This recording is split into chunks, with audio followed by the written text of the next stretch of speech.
Boa noite, queridos. Vamos dar início a mais um culto da nossa mocidade. Sejam todos muito bem-vindos. E eu já peço para que vocês abram as suas Bíblias no livro de João. No Evangelho de João, primeiro capítulo. Nós leremos juntos, alternadamente, né? Eu leio os ímpares e os irmãos os pares, do versículo 1 ao 14.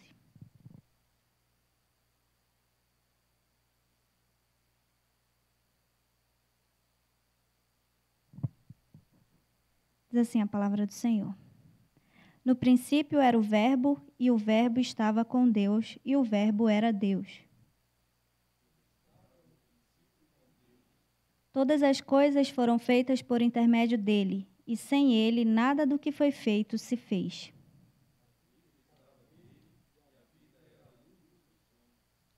A luz resplandece nas trevas, e as trevas não prevaleceram contra ela.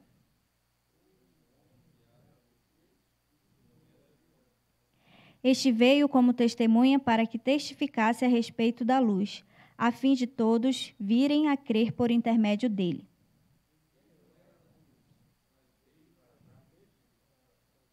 A saber, a verdadeira luz que, vinda ao mundo, ilumina todo o homem.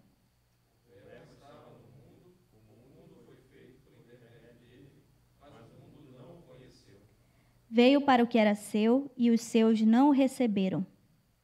Todos quantos o receberam, deu-lhes o poder de serem feitos filhos de Deus, a saber, aos que creem no seu nome.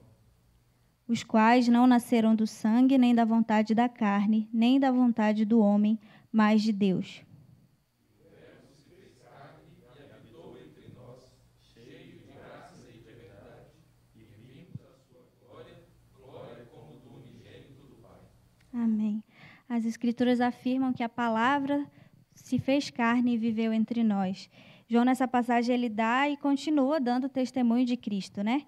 Ele é testemunha ali e relata ali o conhecer de Cristo, a experiência de pregar Cristo. E no verso 14, esse último que nós lemos, a gente vê uma verdade maravilhosa.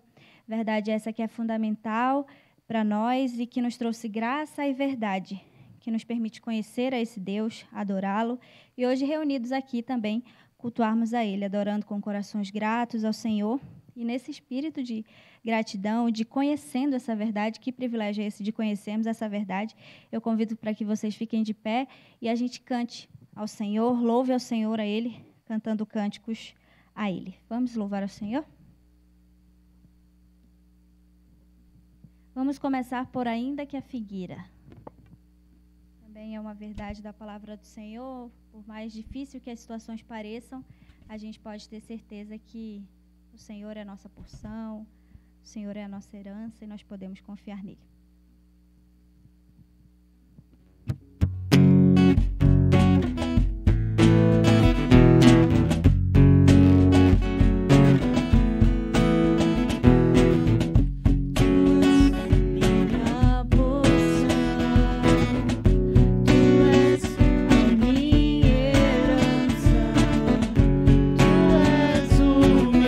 Socorro nos dias de tribulação.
porque Ele vive.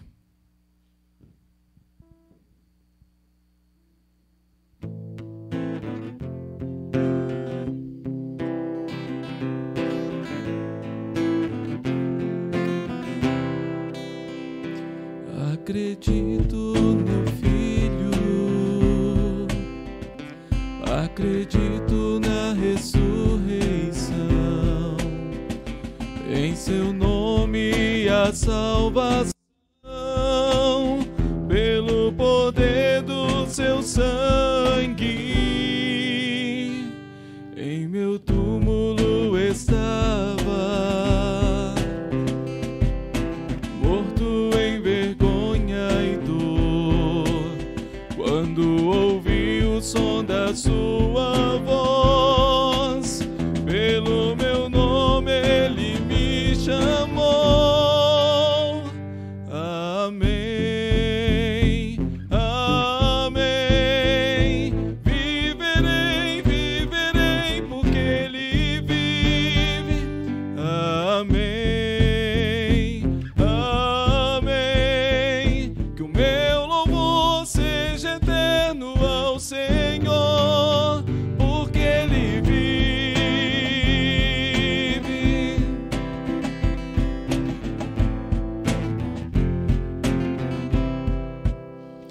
Em meu túmulo estava, morto em vergonha e dor, quando ouvi o som da sua voz, pelo meu nome ele me chamou. Amém, amém, viverei, viverei, porque ele vive. Amém, amém, que o meu louvor seja eterno ao Senhor, porque ele vive. Posso crer no amanhã, porque ele vive, o medo se esvai. Jesus, eu sei que estou seguro em tuas mãos. Amém, amém, viverei, viverei, porque ele vive. Amém, amém, que o meu louvor seja eterno ao Senhor. Amém, amém, viverei, viverei, porque ele vive. Amém, amém, que o meu louvor seja eterno ao Senhor, porque ele vive. Sim, ele vive.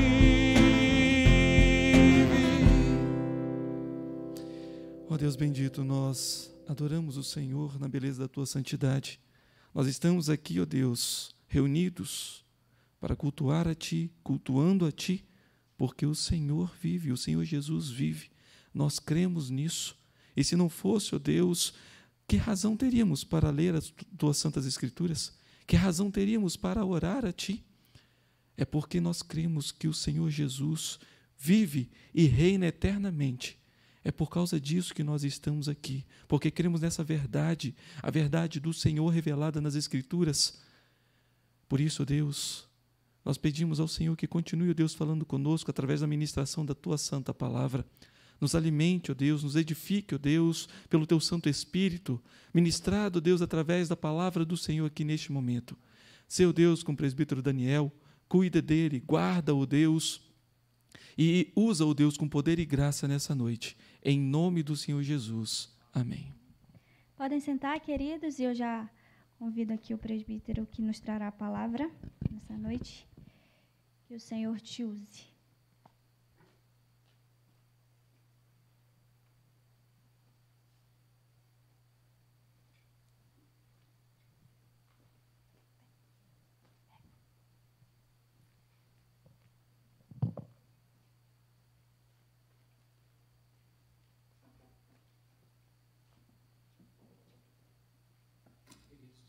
só pegar minhas parafernálias aqui, senão esse computador desliga.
Boa noite, meus queridos. Que a graça, que a paz do nosso Senhor Jesus, nosso Salvador, aquele que era o Verbo, se fez carne, habitou entre nós, cheio de graça, cheio de verdade, e vimos a sua glória, glória como Filho unigênito do Pai, louvado seja o nome dele.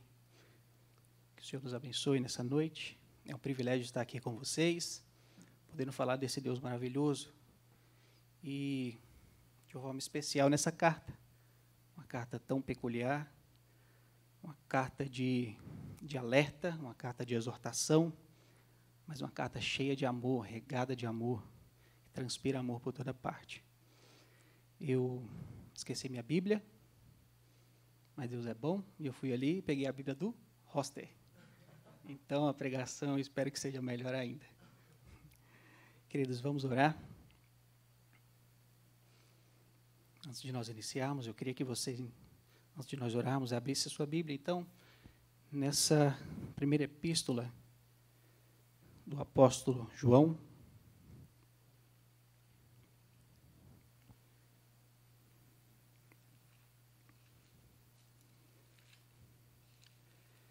nós meditaremos no capítulo 4,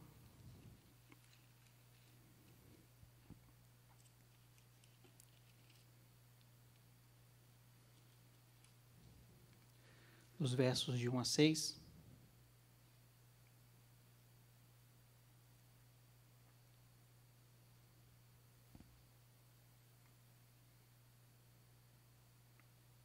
Diz assim a palavra do Senhor. Amados, não deis crédito a qualquer espírito, antes provai os espíritos se procedem de Deus, porque muitos falsos profetas têm saído pelo mundo afora. Nisto reconheceis o Espírito de Deus. Todo espírito que confessa que o Senhor Jesus veio em carne é de Deus. E todo espírito que não confessa a Jesus não procede de Deus, pelo contrário, este é o espírito do anticristo, a respeito do qual tendes ouvido que vem e presentemente já está no mundo. Filhinho, vós sois de Deus e tendes vencido os falsos profetas, porque maior é aquele que está em vós do que aquele que está no mundo. Eles procedem do mundo, por essa razão fala da parte do mundo, e o mundo os ouve. Nós somos de Deus. Aquele que conhece a Deus nos ouve, aquele que não é da parte de Deus não nos ouve. Nisto reconhecemos o espírito da verdade e o espírito do erro. Oremos. Pai bendito, Pai santo, nós mais uma vez nos quedamos aos teus pés, Senhor, implorando a tua graça, a tua bondade, a tua misericórdia, para que, por meio do teu Santo Espírito, Senhor, o Senhor fale aos nossos corações. O Senhor faça as Escrituras mais claras, as Escrituras mais percebidas ao nosso entendimento e ao nosso coração. Que o Senhor nos livre do erro, nos livre da idolatria do coração, nos livre de toda altivez e revela o nome do teu Filho, Pai. É no nome dele que nós te suplicamos e pedindo o teu auxílio ao Espírito do Senhor. Amém. Amém.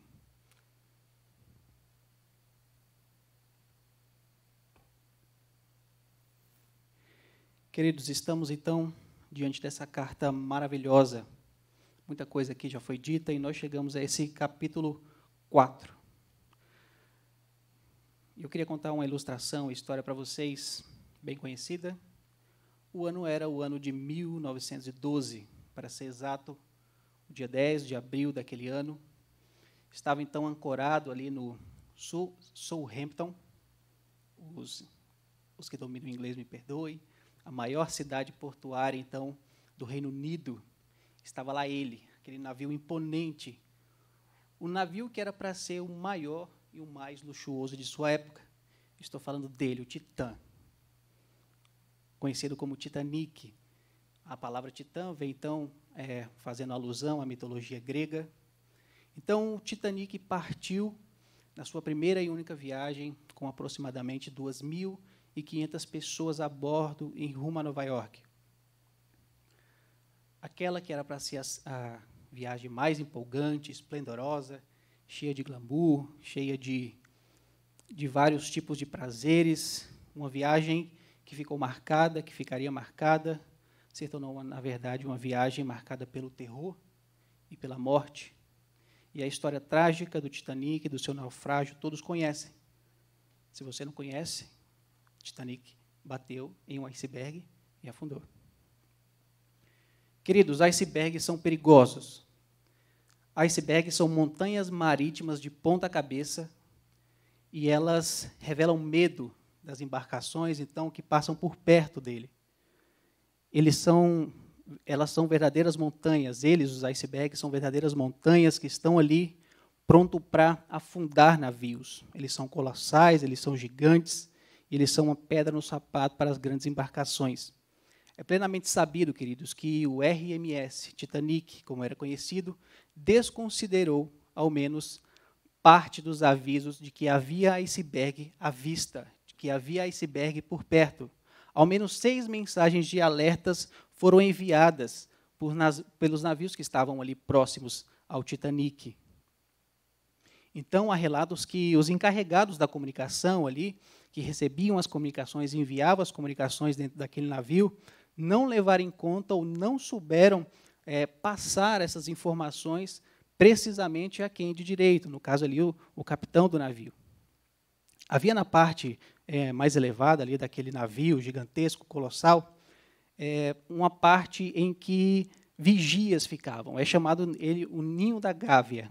É ali um lugarzinho que realmente parece um ninho, onde vigias ficam ali atentamente olhando para o mar para ver exatamente se ali na frente icebergs estão à vista. E conta a história de que esses vigias esqueceram os binóculos, mas, na verdade, pouca eficiência, pouca diferença fazia esses binóculos ali, porque estava muito escuro, era totalmente escuro e dificilmente eles conseguiriam avistar com binóculos. E aí a gente se depara com a verdade. Avisos são importantes e têm de ser considerados, queridos, pois temos sérios perigos à vista na nossa caminhada cristã. E o contexto da carta? A gente entra, então, no contexto dessa carta, que já tem sido grandemente esclarecida aqui pelo Carlitos, pelo Daniel, pelo Lu e pelo Tiago. E João retoma novamente aqui um tema dos falsos mestres. Não só ele já vem falando nos capítulos anteriores dos anticristos, e o espírito do anticristo ele já estava presente, e ele vai retomar esse mesmo tema, mas a questão dos falsos mestres é uma pedra no sapato da igreja cristã. E não só ele, Paulo vai lidar com essa turma aqui lá em Colossenses. Judas vai falar exatamente desses falsos profetas, ele usa aquela carta exatamente para direcionar recomendações e avisar a respeito desses falsos mestres ou falsos profetas. 2 de João, 3 de João, e essa carta também vai falar exatamente disso nesse capítulo. Jesus havia alertado sobre os falsos mestres, e ele falou que haveriam muitos, não seriam poucos. Está lá em Mateus 24:11. Então, João, nessa carta, fala que os anticristos já estão surgindo. E ele sai de um contexto muito peculiar. Ele sai do seio da igreja, da própria igreja. A gente vai ver isso lá no capítulo 2. Então, para entender o contexto dessa carta, a gente precisa lidar com ela conjuntamente com 2 João, 3 João e a própria carta de Judas, para a gente entender de que se tratam esses falsos mestres. Essas cartas vão nos esclarecer. Essa carta de 1 João, ela trata de várias coisas, e ela já começa falando a respeito desses falsos mestres. Mas elas tratam basicamente desses temas. Existem falsos mestres no meio da igreja que nega a Jesus, que nega que Jesus tenha vindo em carne. Jesus realmente não encarnou, Jesus era um fantasma. Jesus era algo diferente da nossa existência, diferente de nós humanos. Esse é o principal argumento daquela turma, desses falsos mestres, desses falsos profetas. Então, nesta carta, João entra de sola. Ou seja, se você olhar para a carta de 2 João, a de 3 João e a própria carta de Judas, ele sempre começa com uma saudação tão peculiar, né, aos apóstolos. O apóstolo de Cristo, eles então apresentam suas credenciais apostólicas e dá aquela famosa, aquele carinho, né, a misericórdia, a paz, seja com todos vocês. Aqui não, queridos. É interessante como ele já começa falando do verbo da vida. E o verbo se fez carne e habitou entre nós. E a gente pegou nele. A gente viu, a gente cheirou, a gente esteve perto dele. Então, João está combatendo aqui aquela turma dos agnósticos. Com certeza, na introdução da carta, Tiago falou a respeito dessa turma aqui dos agnósticos. Aquela turma que negava que Jesus havia vindo em carne, que Jesus era um fantasma. É isso que eles ressaltavam, é isso que eles acreditavam.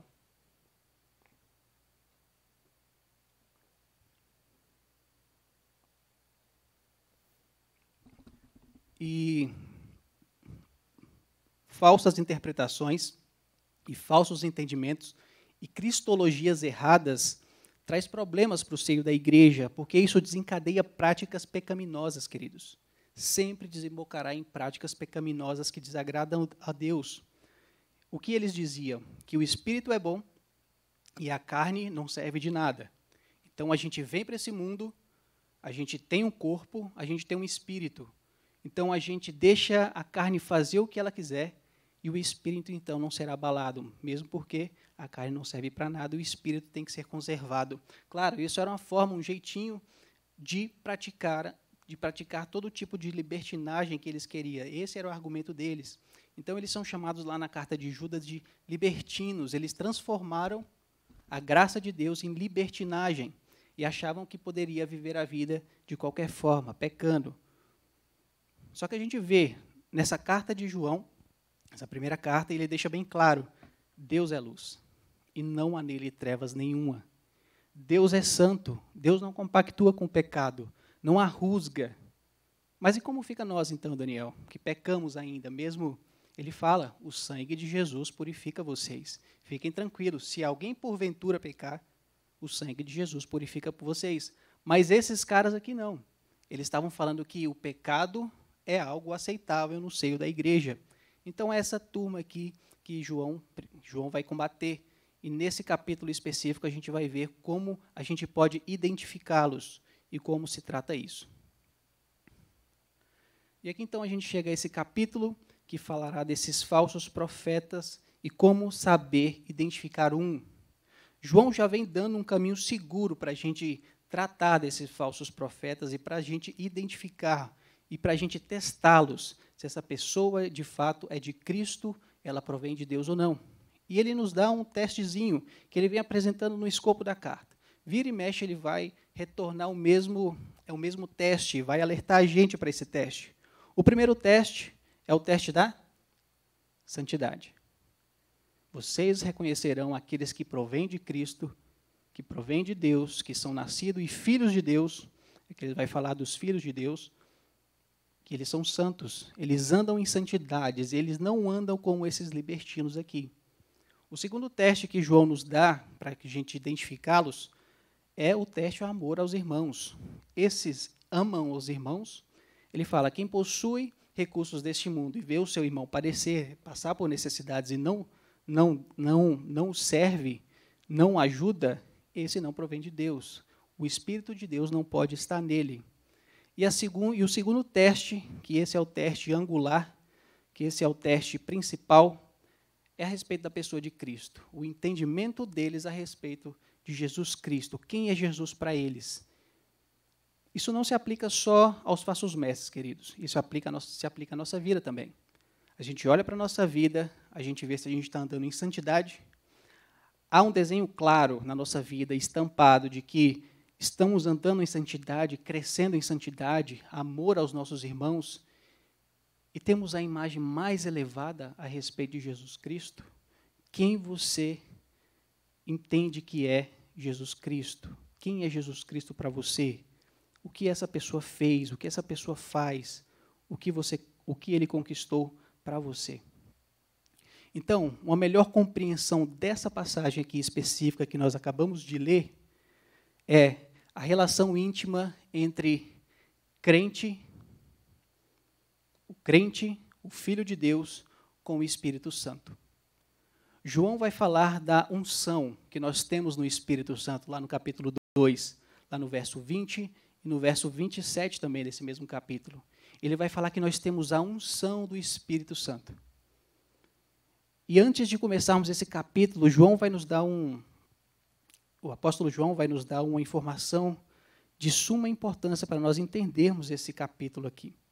Ele diz assim, lá no verso 24 do capítulo 3, e aquele que guarda os seus mandamentos permanece em Deus e Deus nele, e nisto conhecemos que ele permanece em nós pelo Espírito que nos deu. Aqui João está falando da selagem do Espírito Santo, que todo crente tem. Você foi regenerado, e você foi regenerado por um Espírito que é santo. Ele te deu vida, e agora ele te sela, e ele te unge, para que você guarde a palavra de Deus. É isso que ele está falando aqui no verso 24. Então, essa ideia de unção, de ser ungido pelo Espírito Santo, é que vai nos dar o pano de fundo para nós entendermos aqui esse capítulo 4. E aqui a gente parte para o texto propriamente dito. E aí ele fala, queridos, amados, não deis crédito a qualquer espírito. Não deis créditos. Muitas vezes os crentes são crédulos e ingênuos, queridos. A gente consegue perceber isso no contexto de igrejas, e no contexto da igreja, e na história da igreja a gente consegue perceber isso também. Muitas vezes, pessoas chegam no seio da igreja com doutrinas, e os crentes, os mais inexperientes na fé, eles acham que a gente tem que dar credibilidade. E o que João está falando é que, queridos, não dê crédito. Não seja ingênuo, não seja tolo. Jesus falou para os seus discípulos que ele estava mandando os seus discípulos para meio de lobos. Lobos, vocês sabem, não são nada simpáticos, queridos. A figura de Jesus é exatamente essa, pessoas mal intencionadas, pessoas maliciosas. Mas ele fala o seguinte, sede prudentes, como os gafanhotos, sede prudente como os esquilos, fofinhos. Não, querido. Ele pega a serpente lá do início, lembra? Sede prudentes como as serpentes. Já viu serpente? Já tentou chegar perto dela? Ela sempre vai se armar, ela está sempre prudente, ela está sempre se esquivando, ela está sempre procurando uma forma de se defender. É isso que a gente tem que fazer aqui, queridos. Falsos mestres vão aparecer, lobos vorazes, e a gente tem que lidar como serpente. Não dê crédito. Despreze os falsos mestres. Fique tranquilo quanto a isso. Não tenha medo do ungido de Deus. Deus te chama para ser prudente. Rechace-o, fala, opa, essa mensagem não é de Jesus. Não tem que dar crédito, querido. Não tem que achar que é coisa de Deus. E a gente vai seguir nos testes para a gente ver isso. E aqui, João fala também, não dê crédito aos espíritos.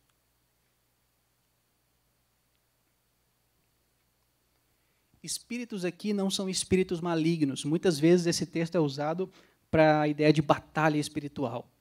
né, de possessões demoníacas, espíritos malignos, mas, na verdade, o que o Espírito quer dizer aqui são as verdadeiras intenções, o Espírito que está por trás desses homens, da fala dele, o que os move a falar e a fazer o que fazem.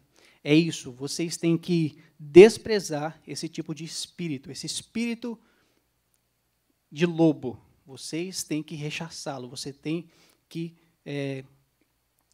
desprezá-los, vocês não precisam acatar isso. Não se enganem, queridos, eles são mal intencionados. A gente vai ver lá em Judas, ele faz um raio-x dessa turma aqui. E a gente vai abrir lá nesse texto de Judas. É muito interessante a linguagem que Judas faz.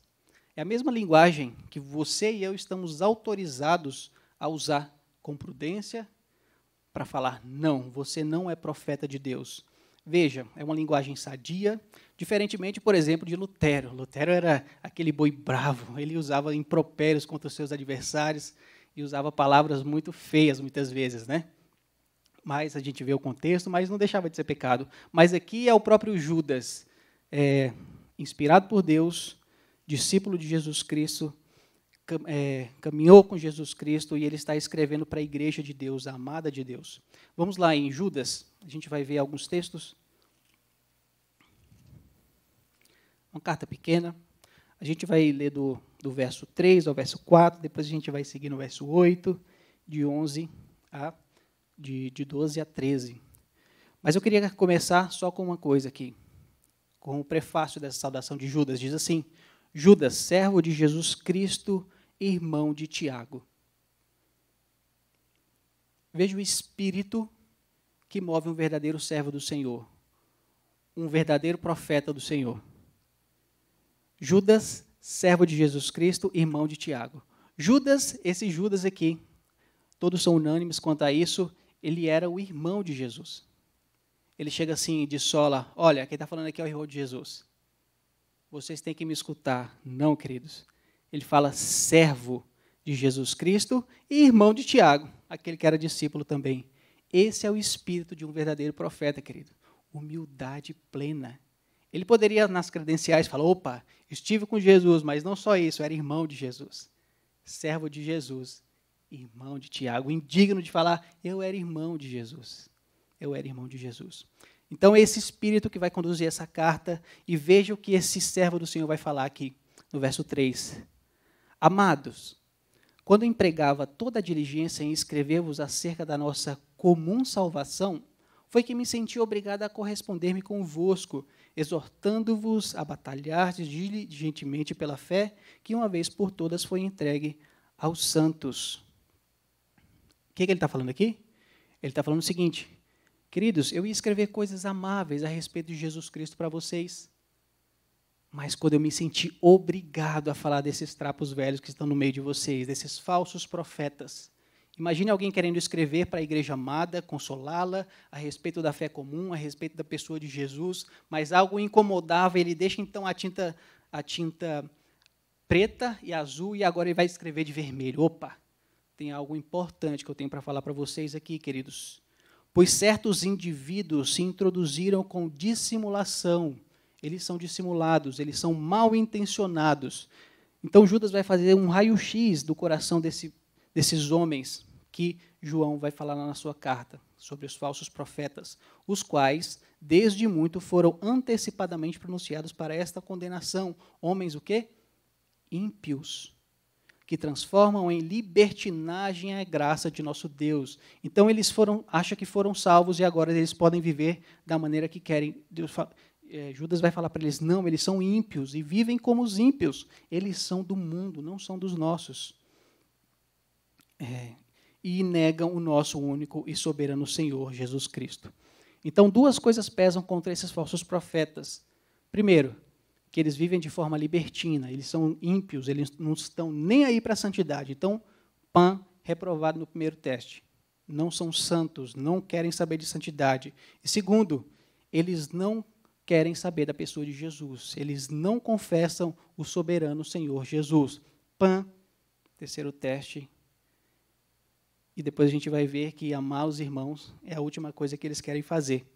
E aí, queridos, João vai falar da punição que eles merecem. E aí, Judas vai citar aqui, por exemplo, a questão dos incrédulos do deserto que pecaram contra o Senhor. Ele vai falar sobre os anjos caídos, ele vai falar sobre Sodoma e Gomorra, e ele chega no capítulo 8. Ora, este da mesma sorte, ou seja, eles vão ser punidos, queridos. Essa turma aí é uma turma que vai ser punida. Eles não falam da parte de Jesus Cristo. Este, da mesma sorte, quais sonhadores alucinados, não só contaminam a carne, como também rejeitam governos e difamam autoridades superiores.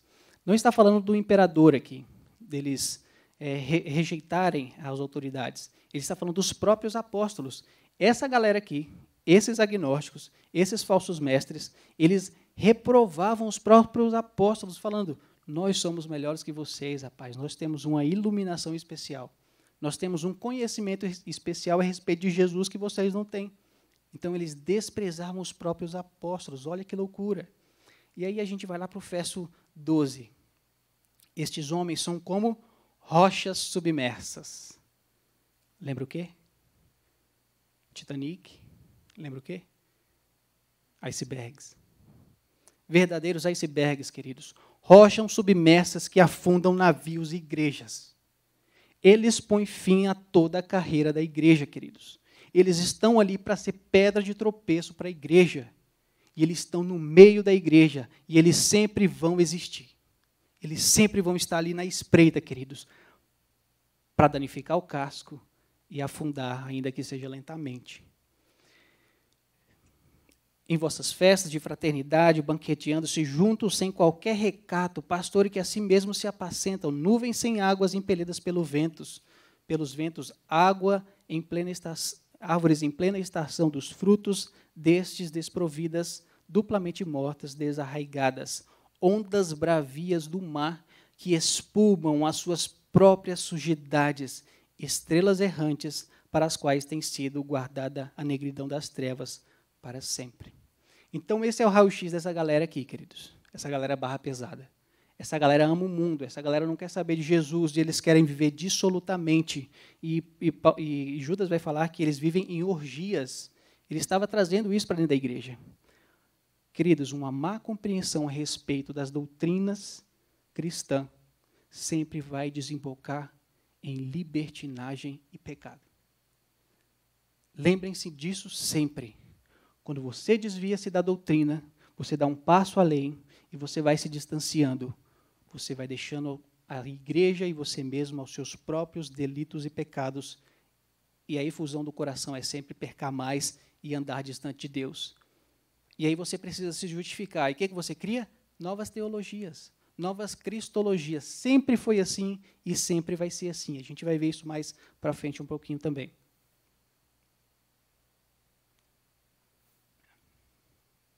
E aí a gente volta lá para a primeira carta de João.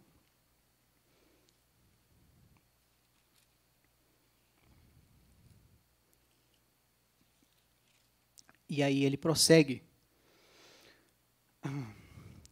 Antes, vocês têm que rechaçar, não dar crédito a qualquer espírito que chega no meio de vocês. E é esse tipo de espírito que a gente viu em Judas. Antes, provai os espíritos, queridos. É uma ordem. Vocês têm que provar. Vocês têm que testar, queridos. Não há opção, não há meio termo, não há discricionariedade aqui. Chegou alguém pregando na igreja? Teste.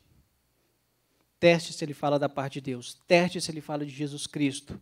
Teste a sua vida através da santidade dele. Teste para ver se ele ama os irmãos e quer estar junto com os irmãos. Esse é o imperativo aqui. Antes, provai os espíritos. Não tenha medo, vocês têm que provar esses espíritos. Vejam bem, vocês conhecem a história dos bereanos, não é isso? Os bereanos são citados lá no capítulo 17 de Atos. No capítulo anterior, fala que Paulo e Silas estavam em Tessalônica, eles pregaram o evangelho ali.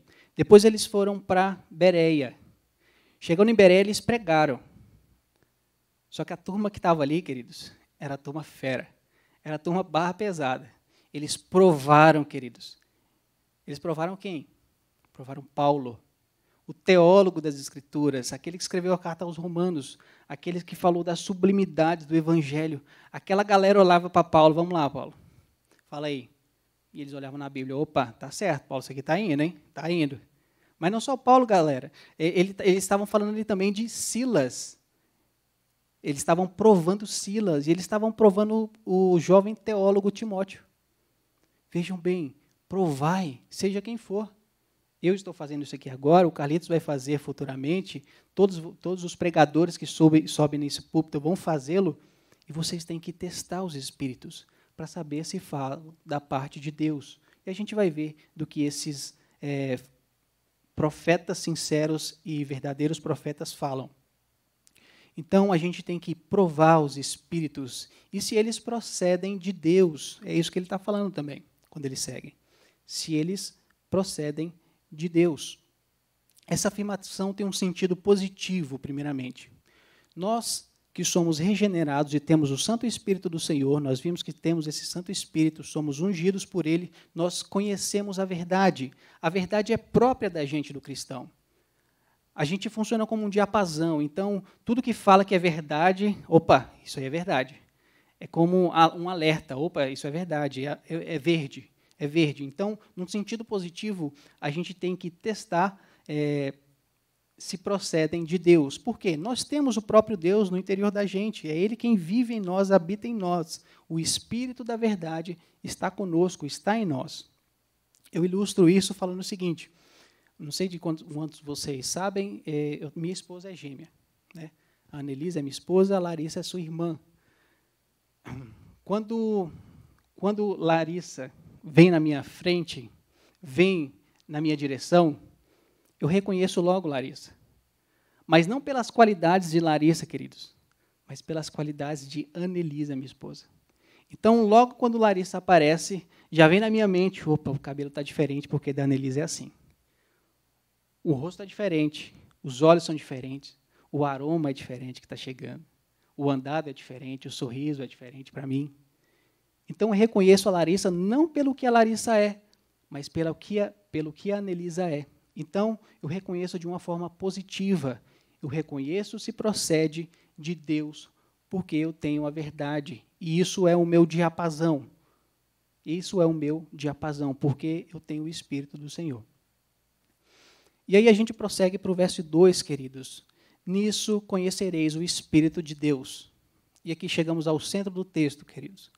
Nisto reconhecereis o Espírito de Deus. João aqui está nos dando a dica para saber se o Espírito procede de Deus ou não. Ele fala de Jesus e dá glória a Jesus. É assim que ele fala. Todo Espírito que confessa que Jesus Cristo veio em carne é de Deus. E aqui nós precisamos aprender uma coisa muito peculiar do Evangelho. Nós temos o Espírito de Deus, e esse Espírito de Deus descobre a Jesus, ele coloca Jesus em evidência. Esse é o papel do Espírito Santo, queridos, ele é o nosso Consolador.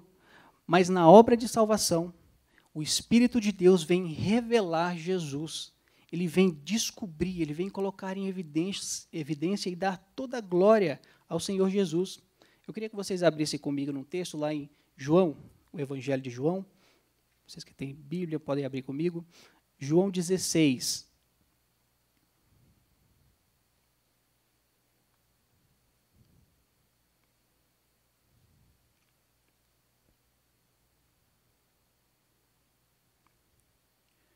Nós aqui estamos falando nesse sentido positivo. Nós reconhecemos que é o Espírito de Deus que está falando a respeito daquele profeta, se ele dá glória a Jesus.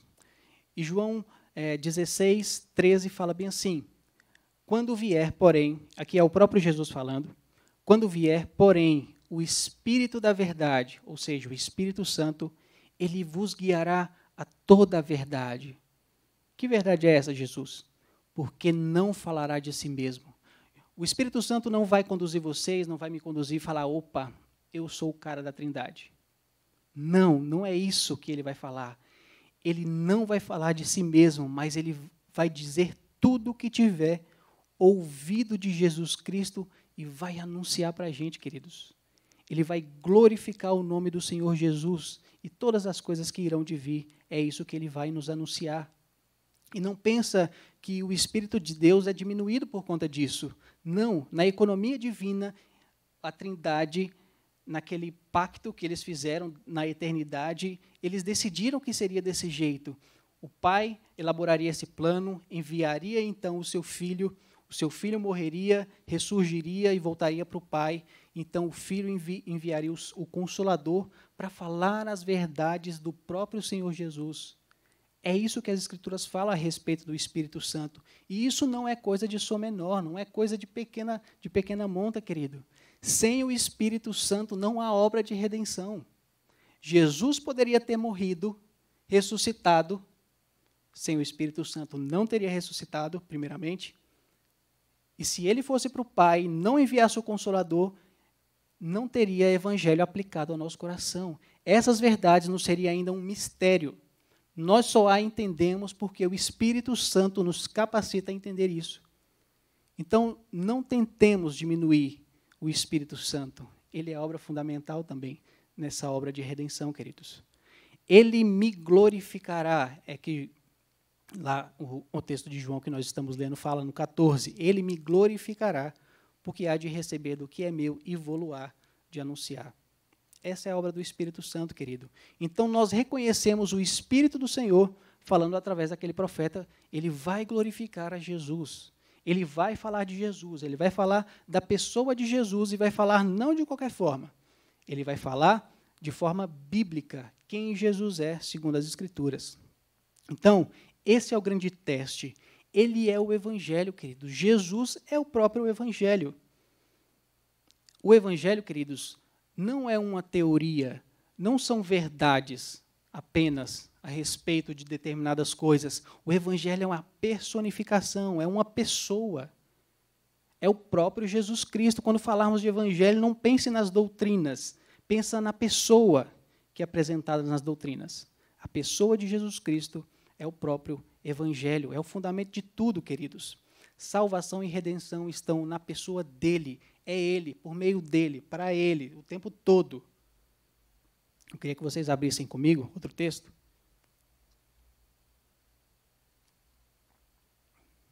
Lá em Atos capítulo 4.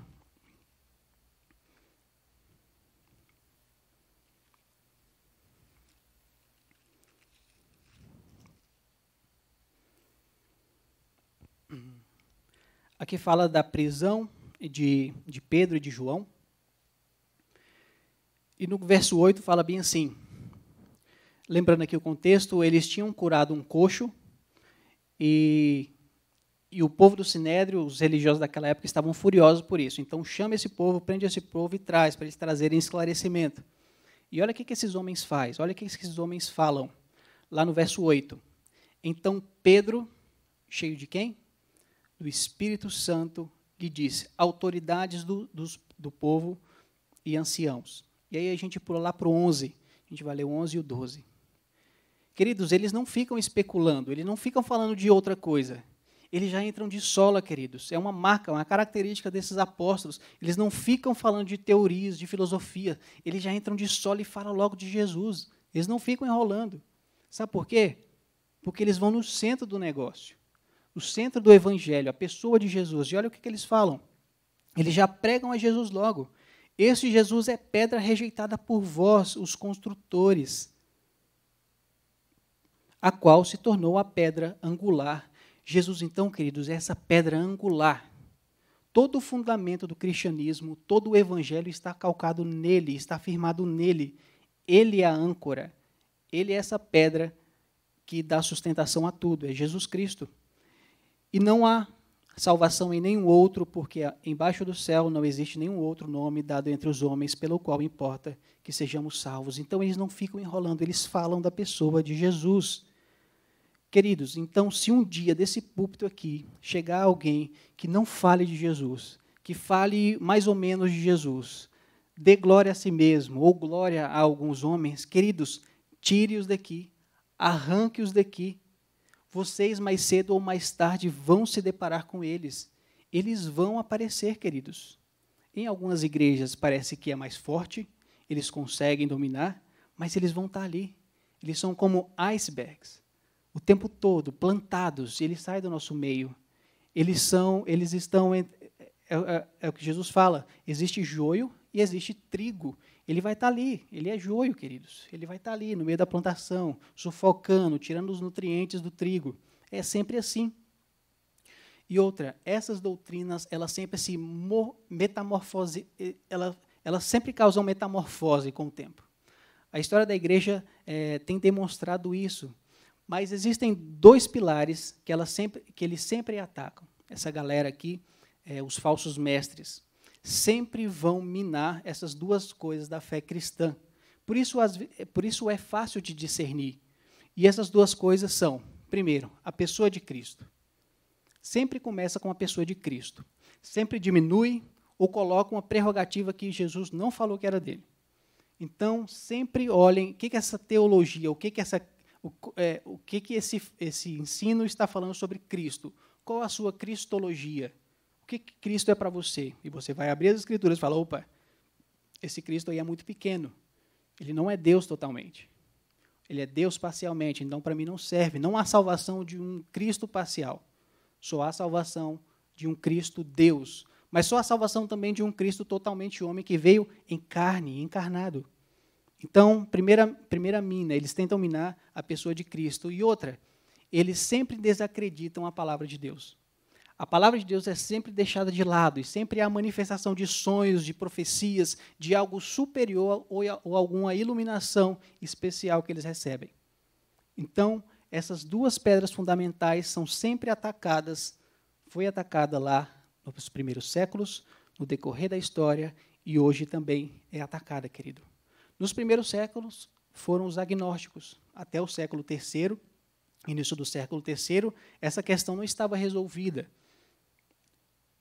Hoje nós lidamos com outros tipos de metamorfose, queridos, e a gente pode percebê-lo claramente, o mal do liberalismo teológico.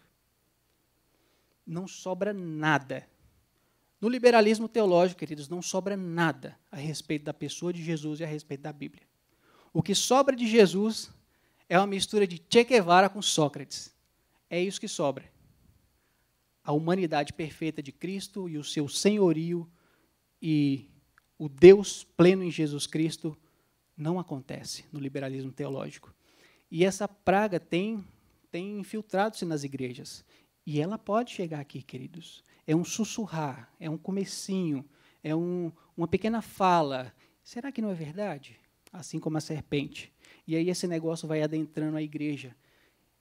Anticristos sempre aparecerão, queridos. Sempre aparecerão. E eles vão minar essas duas coisas, a pessoa de Cristo e as Escrituras.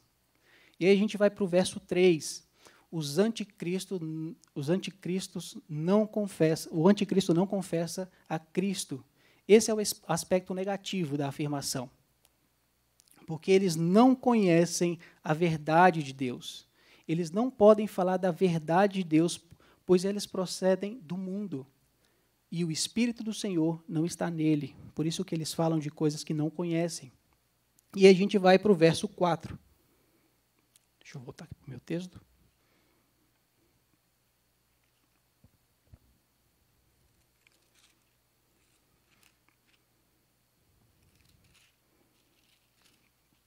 E aí a gente vai para o texto, para o verso 4. Filhinhos, vós sois de Deus e tendes vencido os falsos profetas.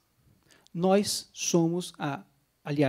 vencemos os falsos mestres porque nós temos o Espírito de Deus que procede da verdade.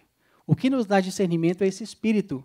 É Ele quem nos capacita, é o nosso diapasão que nos faz reconhecer a verdade. E aí, queridos, nós somos de Deus, aí no verso 6. Nós somos de Deus.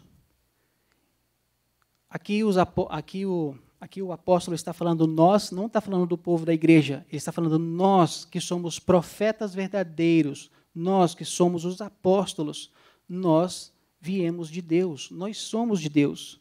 E aí ele continua, aquele que conhece a Deus nos ouve, aquele que não é da parte de Deus não nos ouve. Nisto reconhecemos o espírito da verdade e o espírito do erro. Queridos, quem ouve os apóstolos reconhece a verdade e foge do engano. E aqui está o segundo pilar, a palavra de Deus, querido. Nós hoje não temos profetas como no Antigo Testamento, assim como os apóstolos no Novo Testamento e os profetas do Novo Testamento também. O que o Espírito Santo nos legou, nos deixou, foram essas cartas escritas, cartas simples, mas de poder absoluto. Foi o próprio Espírito Santo que conduziu esses homens e nos deu essa verdade para que a gente tivesse discernimento das coisas no nosso tempo. Então, profetadas, todas essas coisas bizarras que nós nos deparamos aí na cristandade, isso não provém do Senhor, querido. O que provém do Senhor é a sua palavra. E ela é inerrante, ela é infalível e ela é suficiente. Você não precisa estar correndo de um lado para o outro, achando que você vai encontrar uma coisa nova.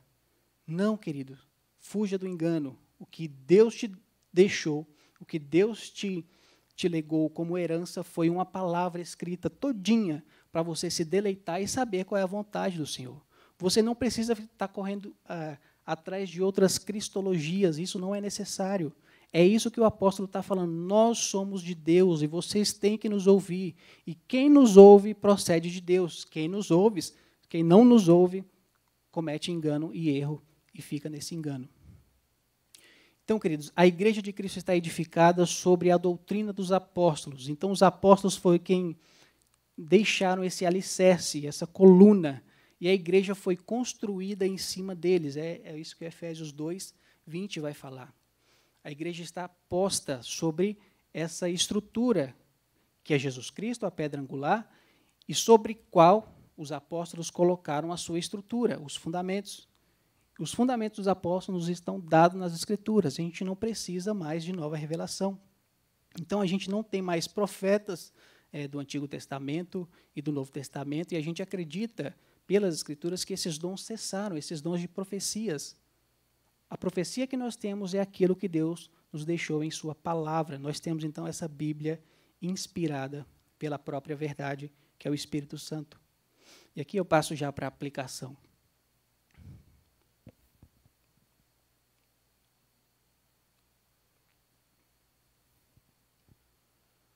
E o primeiro ponto é, andar nesse mundo, queridos, vai exigir esforço de sua parte para discernir os espíritos se procedem de Deus ou não. Mas isso está simples. Por quê? Porque nós temos o teste. Nós temos um teste deixado pelo próprio João. Primeiro teste da santidade no viver. Esses espíritos que falam, eles têm vida santa, eles prezam por santificar Jesus em seus corações? Eles estão preocupados em santidade ou eles são libertinos? Acham que o pecado não tem valor e que Deus não é tão santo assim? Segundo, amor aos irmãos. Há demonstração de amor aos irmãos ou eles só pensam em si mesmo? Lá em 3 de João, João vai tratar de um profeta que estava lá, de alguém que queria a primazia entre os irmãos. Ele queria ser exaltado, queridos. Ele não queria servir aos irmãos, ele queria ter a primazia. E ele rechaçava até o próprio João. Ele não estava nem aí para o apóstolo João. Ele pensava que era maior do que o apóstolo João. Porque ele queria a primazia entre os irmãos. Ele queria sugar, ele queria tirar o que ele pudesse dos irmãos. Então, nós não vemos amor. E o terceiro teste é a pessoa de Cristo. É a pedra angular. Se você tirar, todo o edifício cai. Então, o que esse profeta está ensinando a respeito da pessoa de Jesus? Então, queridos, a gente vai exigir da gente esse esforço de termos esse discernimento da santidade, do amor e da pessoa de Cristo, o que eles pensam a respeito da pessoa de Cristo. Segundo, você não consegue sozinho, nem eu. O Espírito Santo é quem vai te auxiliar. Entendam, as coisas de Deus se discernem espiritualmente. E nós temos esse Espírito da verdade. Nós andamos na verdade, somos da luz, e o nosso diapasão, ele sempre vai apitar. Ele sempre vai falar, isso é de Deus, isso não é de Deus. então esse Deus permanece em nós. Essa é a nossa garantia. Somos selados com Ele. É uma garantia de que somos de Deus. E nós temos essa ferramenta, que é a palavra de Deus, para discernir essas coisas. Terceiro, ame a doutrina dos apóstolos. Cresça, queridos, cresça em conhecimento, na graça de Jesus Cristo. Entenda o que Deus te deixou. A Bíblia, a doutrina dos apóstolos, nada mais é do que a Bíblia. Isso que Ele deixou, esse grande legado. Deixemos de meninice, queridos, levado de um lado para o outro com vento de doutrina. Lá nesse capítulo 17, lá de Atos, Paulo vai chegar ali aos gregos, no Areópago, e é muito interessante como a Bíblia usa. Eles estavam sempre ouvindo as últimas notícias. Sempre ouvindo as últimas notícias. E às vezes os crentes se comportam desse jeito. E aí, qual a nova revelação? E aí, o que é agora? Dom de profecia? O que é agora? Apostolado? O que é agora? O que é agora? O que é agora? O que tem de novo? O que tem de mais poderoso? Qual o discernimento maior? Qual o entendimento maior de Jesus? E vai procurando essas coisas, queridos. Isso é meninice, isso é sendo levado de um lado para o outro. A igreja cristã, a história da igreja tem demonstrado que existe uma doutrina muito bem firmada, queridos. É aqui que nós estamos. Essa igreja está firmada na doutrina dos apóstolos. É nisso que nós acreditamos e daqui a gente não arreda o pé. Novas revelações, novos entendimentos a respeito da Bíblia, da pessoa de Jesus Cristo, para nós não interessa. Nós comungamos a mesma comunhão dos apóstolos e dos pais da igreja, queridos. E é aqui que a gente está firme, a gente não arreda o pé. Então, queridos, não deixe se levar por vento de doutrinas. Você tem a Bíblia, ela é inerrante, infalível e altamente suficiente. Ponto. Ponto. E ela é poderosa. Ela restaura a alma, ela dá vista aos cegos, ela chama o enfermo, ela chama o abatido, ela dá vida, ela fala a respeito de Jesus. E é aqui que a gente se assenta, num sábado à noite, a respeito de Jesus Cristo, de forma simples, não tem nenhuma revelação nova, a não ser a pessoa de Jesus Cristo. Quarta aplicação, Deus te deu uma liderança que vela por vocês, estão de binóculos, à mão, procura de icebergs, queridos.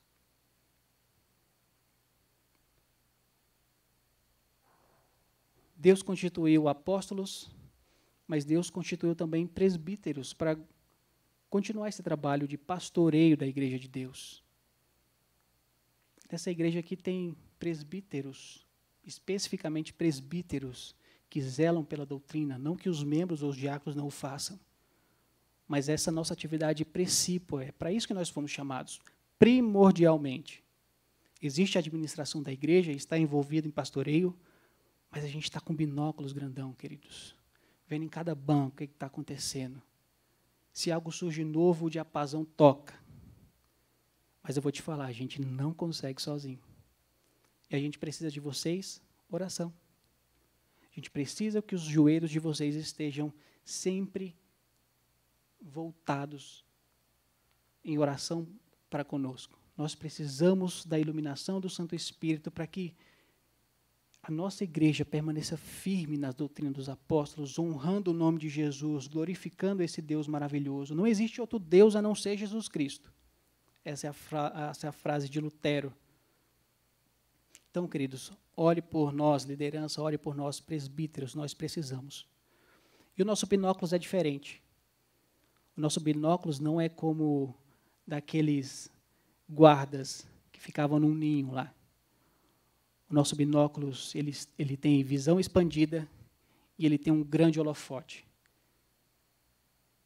que joga a luz para todo lado, que é o Espírito Santo de Deus, que nos faz discernir todas essas coisas. Então, que o Senhor nos ajude, nos dê graça, para que a gente saiba discernir os Espíritos. Oremos.